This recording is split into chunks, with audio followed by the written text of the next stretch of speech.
Hi everyone, my name's Preston, and today we're going to learn about the 8 limbs of yoga. So what are the 8 limbs of yoga? I know that when a lot of us think of yoga, we probably just think of 1 or 2 of those limbs, which are posture, the physical posture, and maybe accompanied by the breath. So those are actually just 2 out of 8 different limbs that date all the way back to ancient times when people first started doing yoga.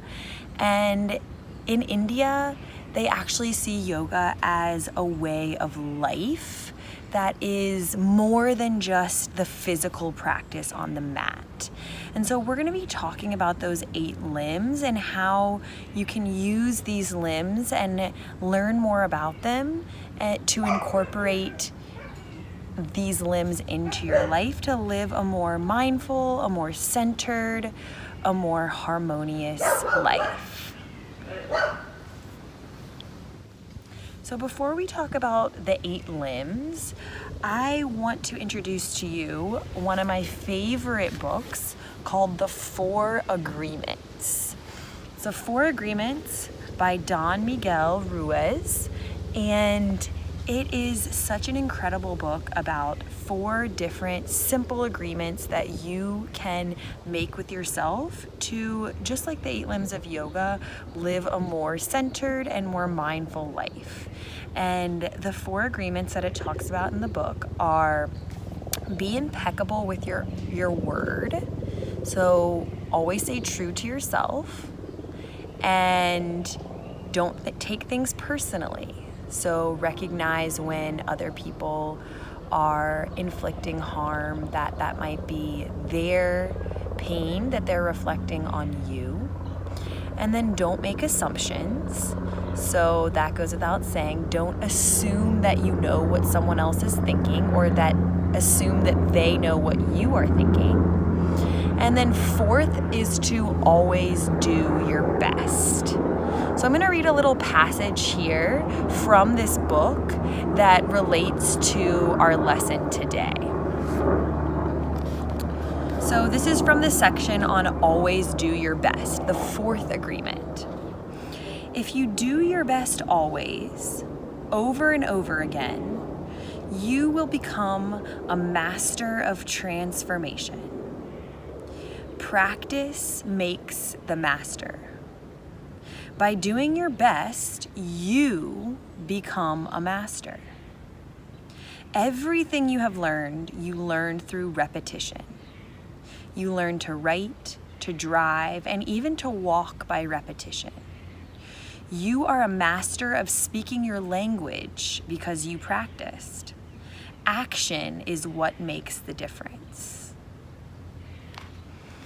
So just reflecting on that little passage there, I just want to preface, before we talk about the 8 limbs, by saying that everything that I'm about to tell you about the 8 limbs, just listen and take note and try to see what you want to take, what you want to leave, and just know that as long as you're doing your best and you are trying to practice these things in your life to the best of your ability, that's all that you can do. And similarly to the 4 agreements, the 8 limbs also play off of each other. So in order to do your best, you must be impeccable with your word, you must not take things personally, and you must try not to make assumptions. Again, these are things that are natural human tendencies, and so when we find ourselves, maybe striving to assume this, or of course we're going to take things personally every once in a while because that's how we are conditioned. But just know that if you continue to practice these things day by day and continue to do your best, then you will be living your best life and you will be living a more mindful, more whole life. So let's get into the 8 limbs of yoga.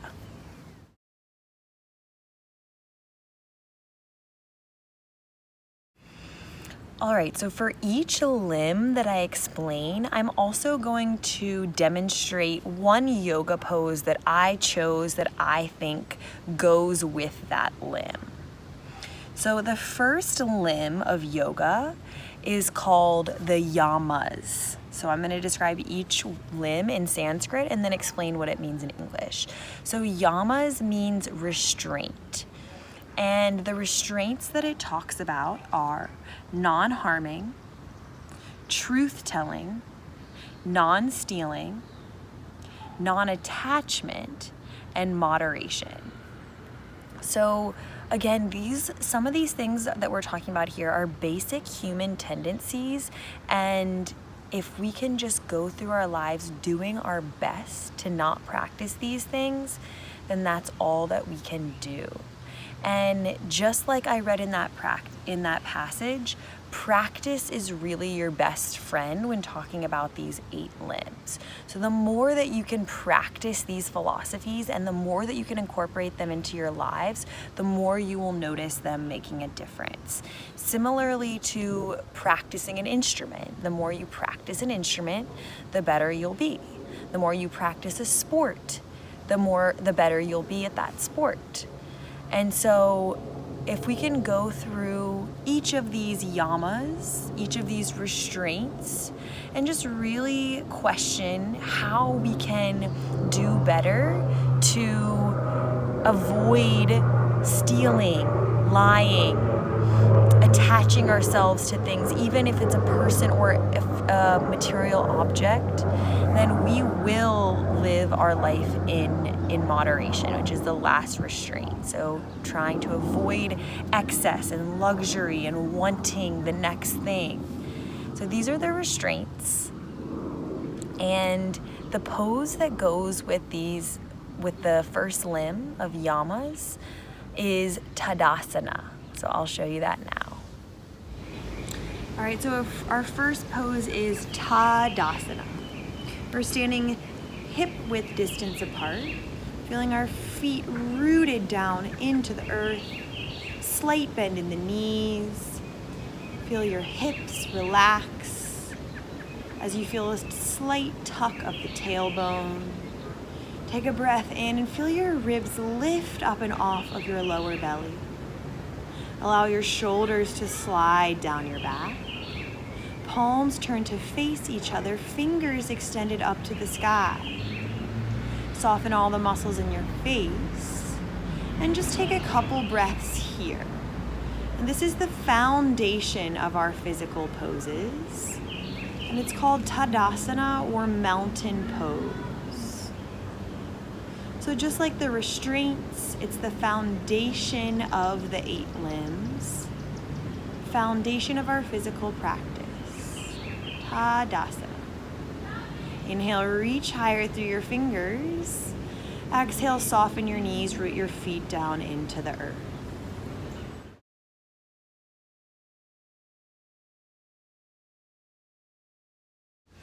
All right, so the second limb of yoga is called the niyamas. So it's kind of like the opposite of the yamas. Instead of the restraints, it's the observances or self-discipline to hold yourself accountable once you've restrained from doing those things.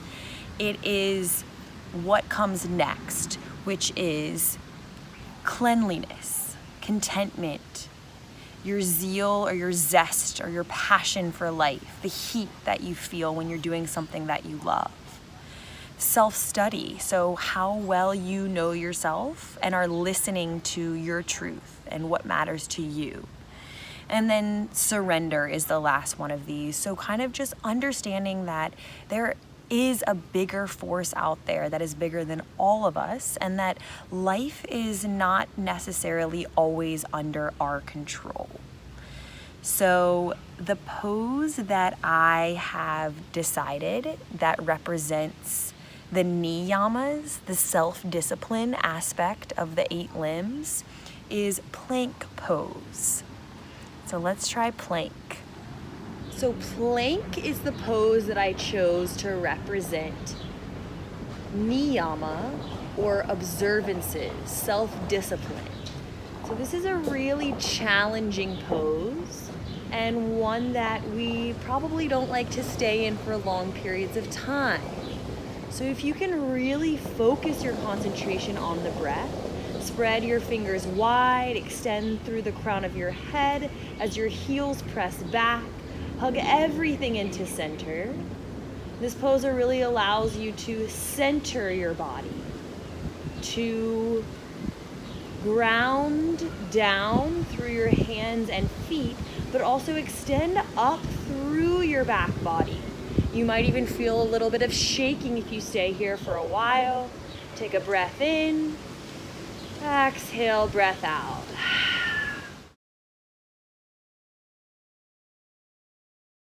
Okay, so the third limb of yoga is the one that we typically think of when we think of yoga, and it's called asana. Asana in Sanskrit translates to posture or pose.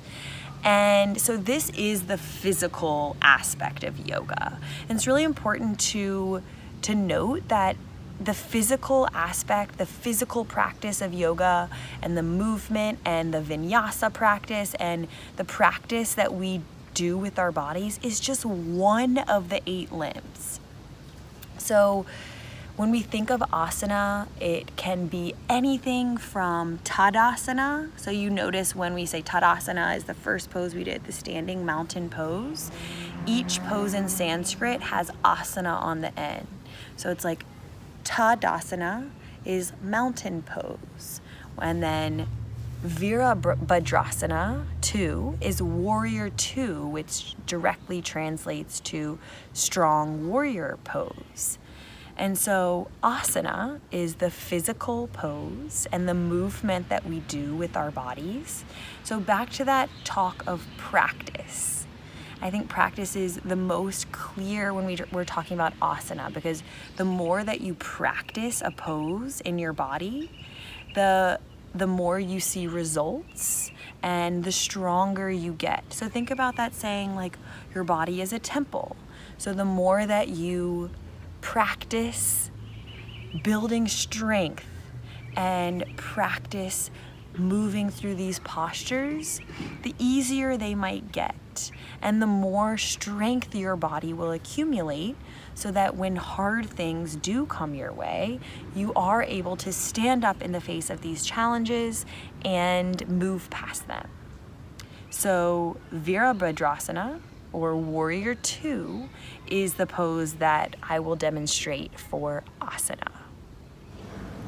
So warrior 2 is our example for asana, our physical postures.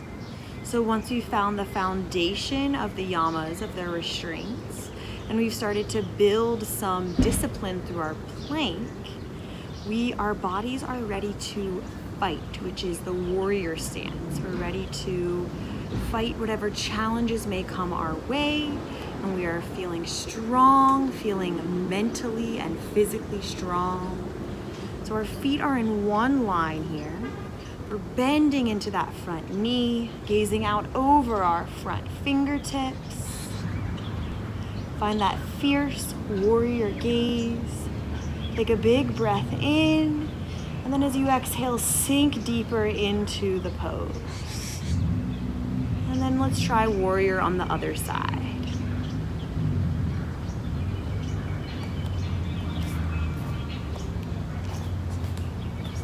Inhale here. Exhale, bend into the other knee. And just notice what thoughts come up as you balance here in your warrior 2. Okay, so the fourth limb of yoga is the other one that you might be familiar with, and it's called pranayama, which also means breath, but directly translates to life force. So the breath is actually the singular force that gives us life. Without our breath, we wouldn't be alive. We would not be on this earth. We would not be able to smell the flowers and taste our meals and see everything that we see around us. And so the breath, similarly to how the body, the asana practice can train your body, the breath can really help you train your mind. And so it has a really calming aspect to it when we sit and we notice the breath, when things might feel like they're spiraling out of control, and you can come back to that simple inhale and that simple exhale, the rise and fall of your chest, the rise and fall of your belly as you breathe. Just noticing the breath, remembering that we are alive and we are here, and it comes down to that simple aspect that we are breathing. The more that we can notice this, the more the mind will be at ease and feel a sense of calm and peace. And so for this, I will just demonstrate a simple seated posture with a little bit of simple breath work. So for pranayama, we are going to find a nice, comfortable, cross-legged seat. You can wiggle left and right. Remove maybe that fleshy part so that you're tilting forward a little.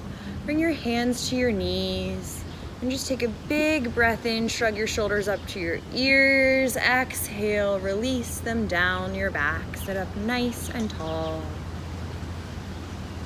Let's take one more inhale together, drawing the air in through your nose.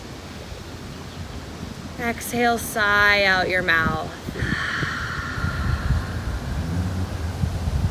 This next inhale, we'll take a 4-count breath. So inhale through your nose for 4, 3, 2, 1. Pause at the top, hold for 4, 3, 2, 1, and then slowly release your exhale all the way to the bottom. 3, 2, 1. Pause at the bottom of your inhale, of your exhale, holding for 4 counts. And then inhale again for 4. Hold at the top of your inhale for 4. Exhale all of your air for 4. One more like that. Pausing at the bottom of your exhale. Slowly start to sip in air until you are full. Pause at the top. Soften your shoulders and face. Soften the space between the breath. And slowly release all the way to the bottom of the exhale. So there are many, many different ways to notice the breath. This 4-count breath is just one simple style. Any way at all that you can draw your attention to your breath, to your present moment, will automatically calm down your body and let the mind know that you are in a safe space.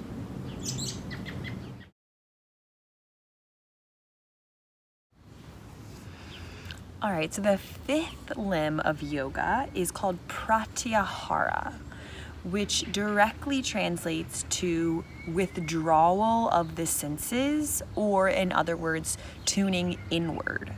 So once we've gone through all of these other 4 limbs, we've gone through the restraints, the observances, the physical posture, and the breath, we are really able to tune inward, tune out the external. So our senses are actually what allows us to process the external world. We see the world through our eyes. We hear people talking. We hear sounds through our ears. We can smell, which can trigger memories. We can taste, which means we can enjoy delicious food, and we can feel and touch, feeling our feet on the earth, feel a human connection, feel, your palm in the hand of someone else's. So it's actually the withdrawal of these senses that allows us to really go inward.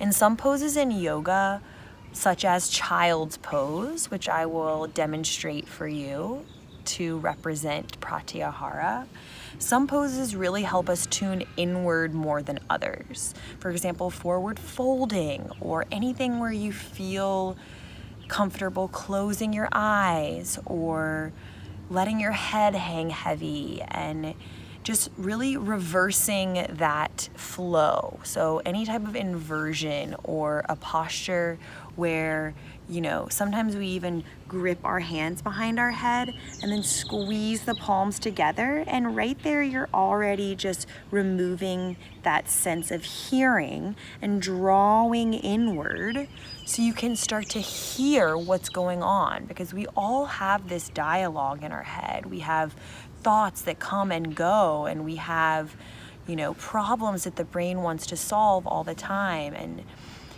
pratyahara, tuning inward, really allows us to listen to what's going on inside the body, whether that be physical pain that you're having, whether it be physical contentment or peace, and then same with mental, emotional, spiritual, and all the different stages of what we experience on a spectrum day to day.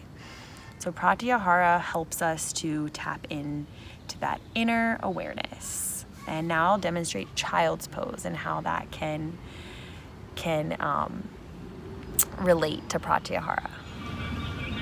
So for pratyahara, or tuning inward, I'll show child's pose. So bring your knees wide, big toes touching, crawl your hands forward on your mat, and reach through your fingertips. Bring your forehead to the mat.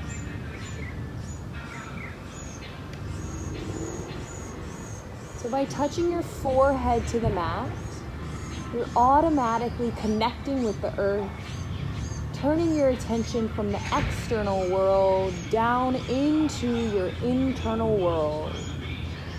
Feel the rise and fall of your belly. Notice what thoughts come up, if any.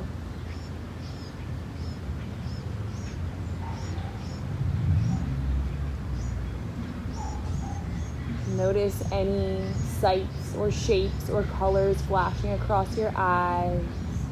Any sounds in the distance, any smells you notice or tastes lingering on your tongue. Feel your body sinking down into the earth, and then let all of that go as you sink into your child's pose for 3 deep breaths.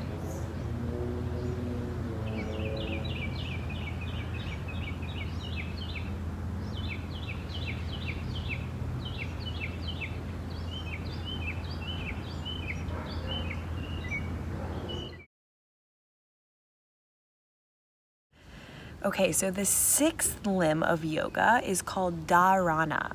And dharana means concentration. So you're starting to see how each of these limbs build off of each other, just like the 4 agreements in the book we were talking about.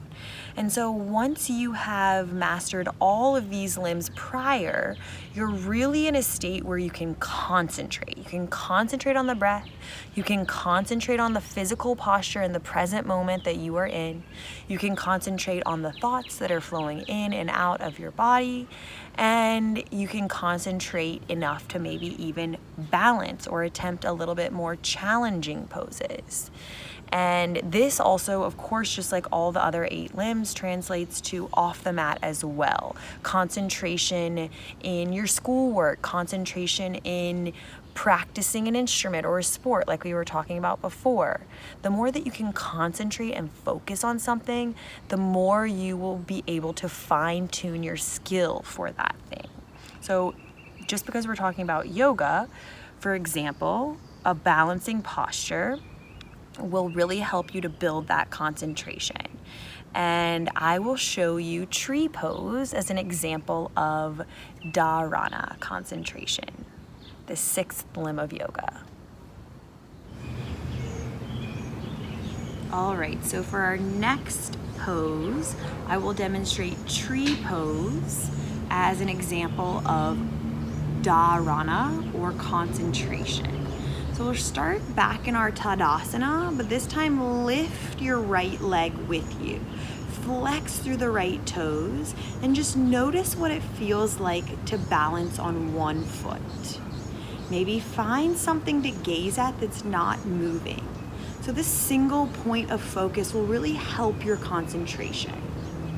Now bring your hands to your hips and to your lifted leg and draw that lifted leg out to the side.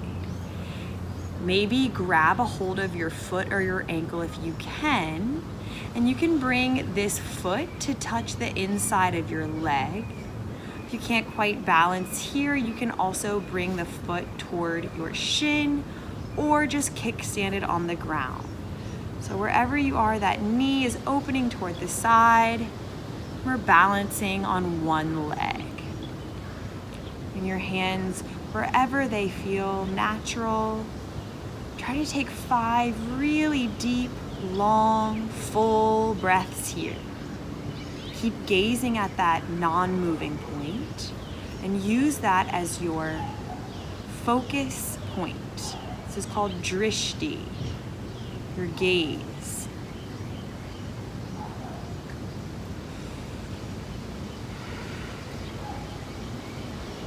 Awesome, and then feel free to try the other side.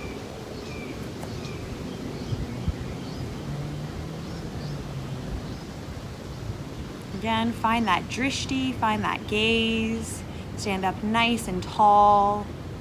Feel your standing leg rooted down into the earth, and breathe.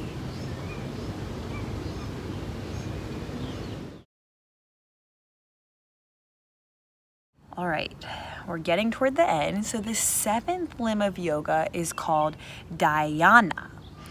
It actually means meditation. So using the breath and using concentration and noticing this inner awareness and everything that we've built up to this point, we can sit in our meditation, in our stillness, and just experience the whole realm of emotions, of sensations, of thoughts, the whole spectrum that we were talking about earlier. And to sit in meditation for long periods of time really does require tuning inward. It requires observation. It even requires asana, the physical aspect of sitting and sitting up with your correct posture. It requires concentration. It requires being present with the breath.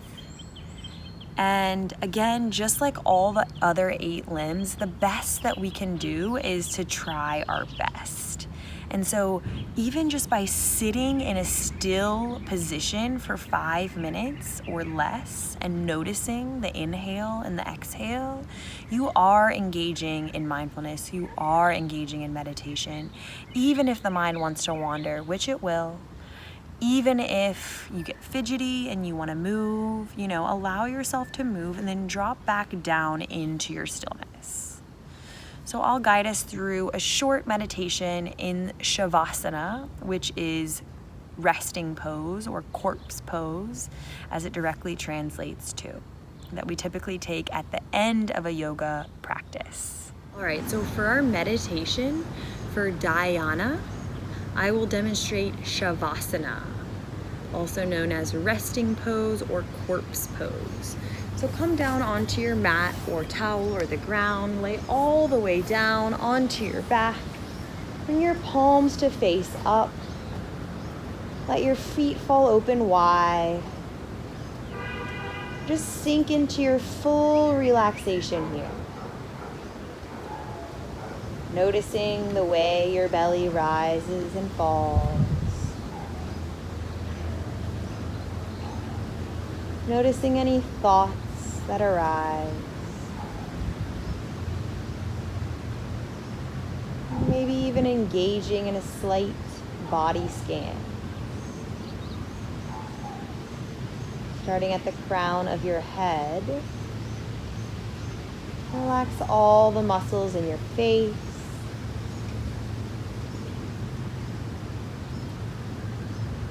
Feel your shoulders soften and release down to the mat or the ground. Notice how your arms and hands are feeling as they relax even more.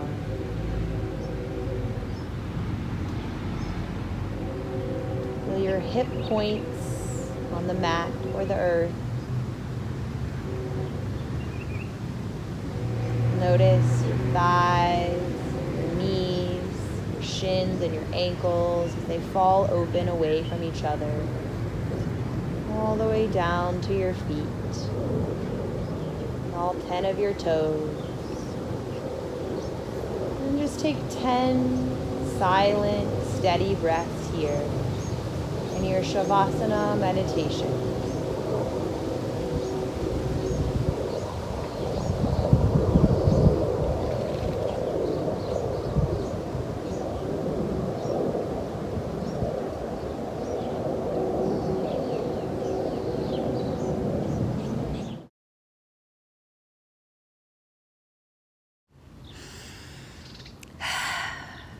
Okay, so the last limb, the 8th limb of yoga, is called samadhi. And samadhi can mean lots of different things depending on how you want to look at it. I like to see it as ultimate peace. So it really is a culmination of all the other 7 limbs. Once you have been through all those limbs, you've noticed and practiced your restraints. You have really tapped into your observations and your self-discipline. You have practiced your asana, your physical posture. You have noticed the breath. You've tuned inward. You have focused on your concentration and your meditation. Then you have this feeling of being at peace.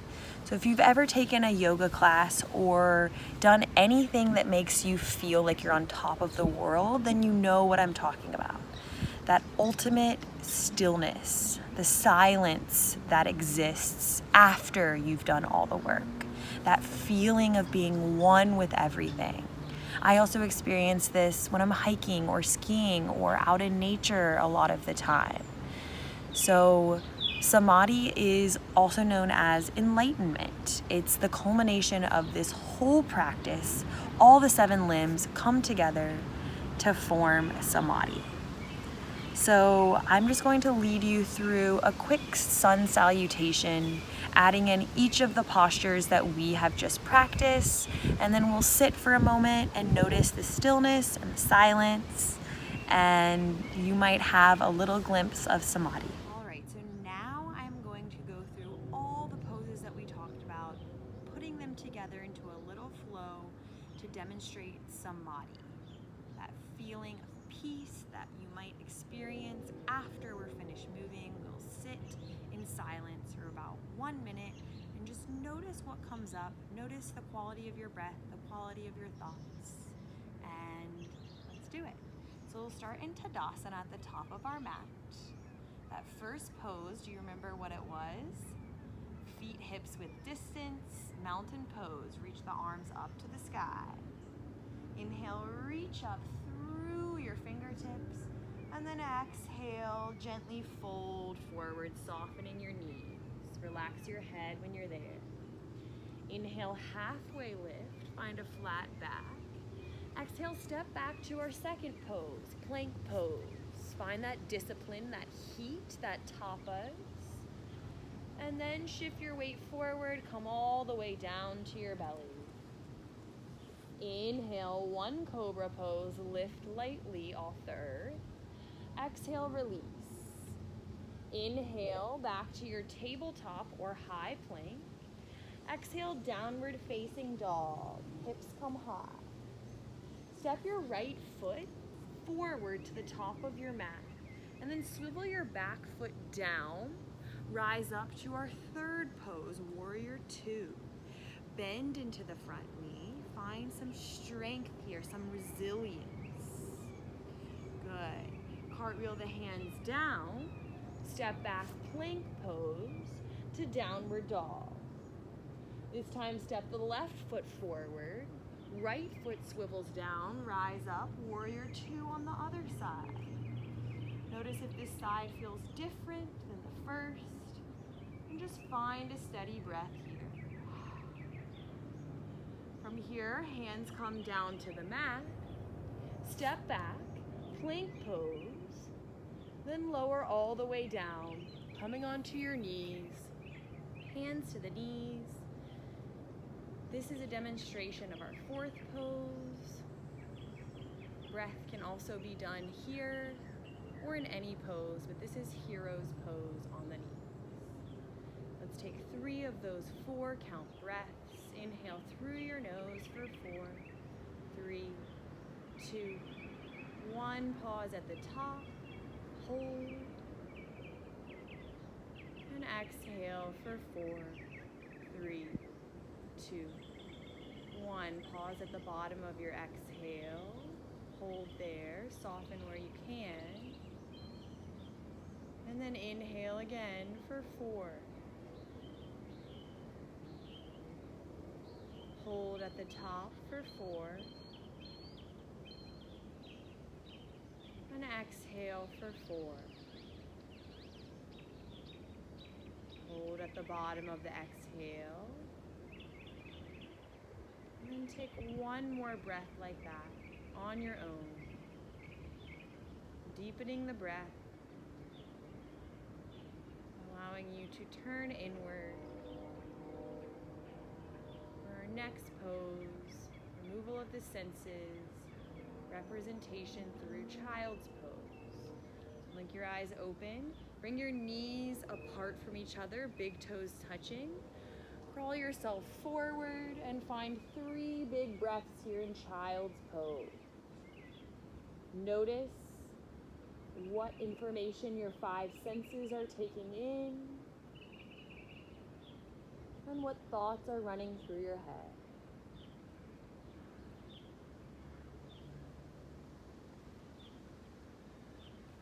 Inhale, slowly come back up to tabletop. Bring the knees under the hips. Step back through high plank, back to that discipline we've cultivated. And then exhale, downward facing dog. Inhale, gaze forward and walk slowly to the top of your mat. Roll your way all the way up to stand. Bring your right leg with you, tree pose. Find something to concentrate on. You can bring your hands to heart center, extend them up overhead. Take 3 breaths here.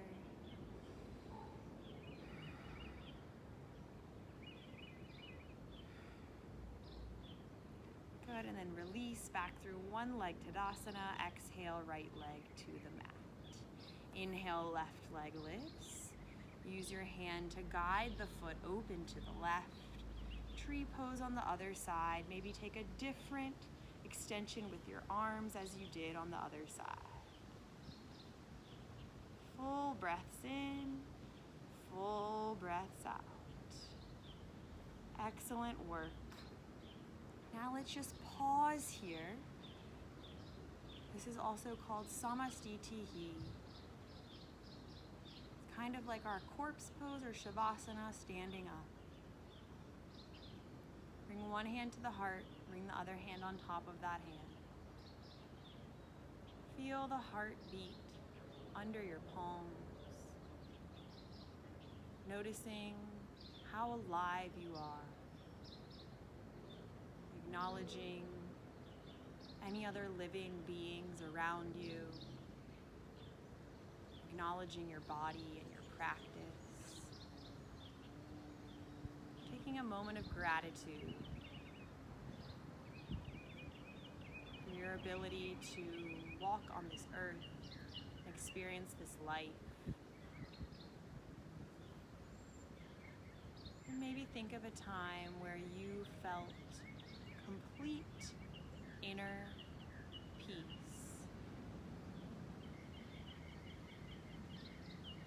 This is your representation of samadhi.